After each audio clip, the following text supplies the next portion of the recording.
அதாவது எந்த ஒரு விஷயத்த வந்து அறிக்கையிடுறோம்னாலும் நம்ம வந்து என்ன செய்யறோம்னு அர்த்தம், என்கிட்ட இருக்க தகுதி அது அப்படிங்கிறது நீங்க என்ன பண்றீங்க, உலகத்துக்கு முன்னாடி நீங்க அதை என்ன செய்றீங்க, காமிக்கிறோம் நம்ம. அதாவது எனக்கு இந்த தகுதி இருக்கு, என்னால இதை செய்ய முடியும் அப்படின்னு சொல்லி நம்ம என்ன செய்யறோம், உறுதியா உங்க மேல நம்பிக்கையோடையும் கிறிஸ்தவ பிள்ளைகளா இருக்கிறதுனால தேவன் மேல நம்பிக்கையோடையும் நீங்க என்ன செய்றீங்க, எனக்கு கிட்ட இந்த குவாலிட்டி இருக்கு அப்படின்னு சொல்றீங்க.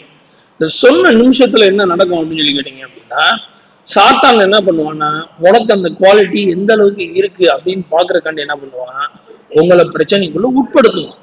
என்ன செய்வான், பிரச்சனைக்குள்ள உட்படுத்துவான். அப்ப என்னால முடியும்னு சொன்னதுல நீங்க தோக்குறீங்களா ஜெயிக்கிறீங்களான்றது அது உங்களுடைய சுயத்தை வச்சா இல்லாட்டி தேவனை வச்சா அப்படிங்கறத அடுத்த கேள்வி அங்க என்ன செய்யும், எழும்பும். இப்ப நீங்க வந்து கிறிஸ்தவ பிள்ளைகளா இருக்கிறதுனால எதை வச்சு நீங்க ஜெயிப்பீங்க, அப்பாவை வச்சு நம்ம ஜெயிக்கணும். அந்த இடத்துல உடனே நம்ம அந்த இடத்துல என்ன செஞ்சிடக்கூடாது, எனக்கு திறமை இருக்கு நான் செஞ்சு காமிச்சிடறேன் பாரு அப்படின்னு நம்ம என்ன செஞ்சிடக்கூடாது, நானுங்கிற எண்ணத்தை நம்ம என்ன செஞ்சிடக்கூடாது, காமிச்சிடக்கூடாது. அதுல ரொம்ப ஜாகிரதை என்ன செய்யுங்க, இருங்க.